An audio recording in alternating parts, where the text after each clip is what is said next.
We're just going to have a quick look at another essay that one of you guys have sent in. We're going to mark it together, but I'm not going to do the whole essay. I'm just going to do the introduction and the first paragraph.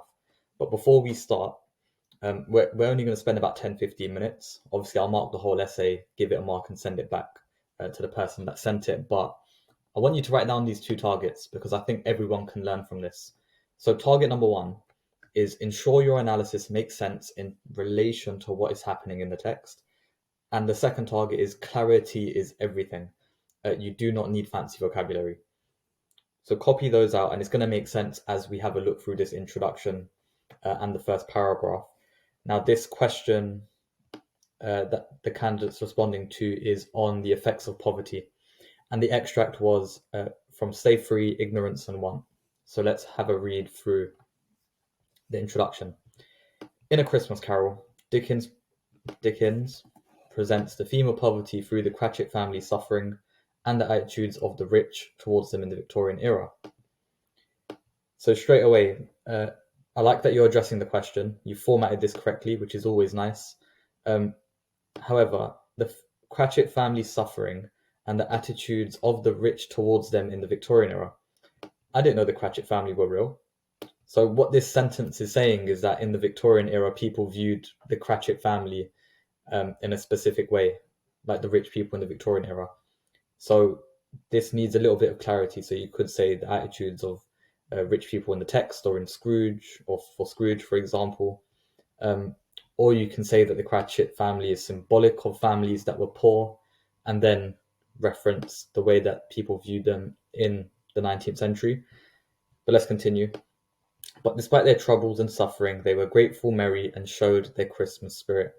Lovely sentence. So you're talking about the text here. I would just change this. Through this, he teaches his Victorian readers, which were mainly rich because of the education they had, that the greedy and selfish attitudes of the rich led to the suffering of the poor. Nice. So here you're talking about why Dickens has chosen to present this, which is lovely. This was a vital message at a time when poverty was rampant, and it was commonly believed that the poor were miserable, idle, and perhaps incapable of experiencing the merry festivities of Christmas, which is contradicted through the Cratchits. So again, if we think back to our last essay that we live marked, and I showed you two different introductions, in both of them, you can keep your intro really, really simple, right? What is shown in the text about poverty? What are you going to explore in your essay? And then why does Dickens show this? Just keep it really simple in that way. But let's move on to the first paragraph. So, in this extract, Dickens constructs the apparition of Christmas apparition of Christmas present, so again, capital here, to release a boy and a girl who are yellow, meagre, ragged, scowling wolfish, but prostrate too in their humility. Nice, you've embedded the quotation very nicely. Dickens uses asynthetic listing, again, well done for noticing the writer's method, to create a graphic and disgusting image for the readers, perhaps reflecting the conditions of the poor. Lovely, good analysis here. The adjective yellow has connotations of a stain, which should be gotten rid of, linking or perhaps making Scrooge remember his previous words, decrease the surplus population, echoing the Malthusian economic theory, which Dickens contradicts by eliciting horror or disgust from the Victorian audience. This is interesting. I think your interpretation of yellow being a stain which needs to be gotten rid of is quite unique, quite interesting. And then you connected it to decrease the surplus population, so the idea that the poor need to be getting rid of. That's quite an interesting link there.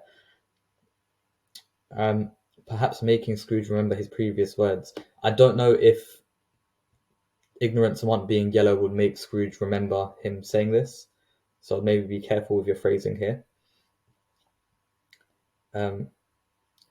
Which contradicts by eliciting horror or disgust from the Victorian audience. The adjective is ragged. So again, before you move on here, I think maybe you could also just add in that yellow could be indicative of sickness and talk about the conditions of the poor in that way. The adjectives ragged and meagre further depict the Cratchits as representations of rampant poverty. The Cratchits. This is interesting. Are ignorance and want the Cratchits? No, they're not. So a bit of confusion here in this sentence. Ignorance and want prostrate to. So again, I think all of this needs editing, right? The word prostrate is often a symbol for prayer. That's a nice analysis there. And it requires putting one's head on the ground, suggesting that even though they are wolfish and scowling, they are still grateful, mirroring the Cratchits. Okay, so we've got confusion here. And if we go back to the first target I asked you to write down, ensure your analysis makes sense in relation to what is happening in the text. So in this extract, we've got ignorance and want, who are depicted in this really graphic and horrible way, right? It really elicits empathy from the reader because we see them, they're meager, ragged, scowling. They're presented as almost inhuman, that they're really suffering, they're impoverished.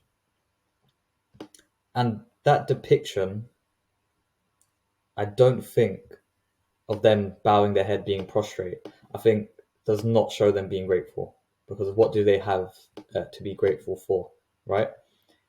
So I think this analysis is slightly wrong. And what I would suggest that you do is sort of reanalyze this quotation and think about Dickens's purpose here. When he shows the reader ignorance and want, who we know are symbols for the poor, and he uses children in particular here, and for a specific reason, is his purpose to show us that children are grateful for their impoverished conditions? Like, probably not, right? Instead, them being prostrate could probably, like them bowing their heads, could probably show them being helpless, probably show how they're so submissive, right? And really think about how your analysis is linking to the moment in the text. And then you've linked this to the Cratchits who are grateful. Again, I would just get rid of this part and I would just focus on ignorance and want. I don't think there's any need to mention the Cratchits here. I would reanalyze this and then talk about ignorance and want.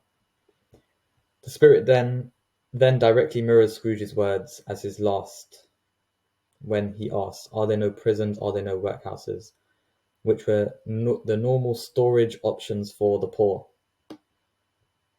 Storage options for the poor, as in they used to put their stuff in workhouses and put their stuff in prisons.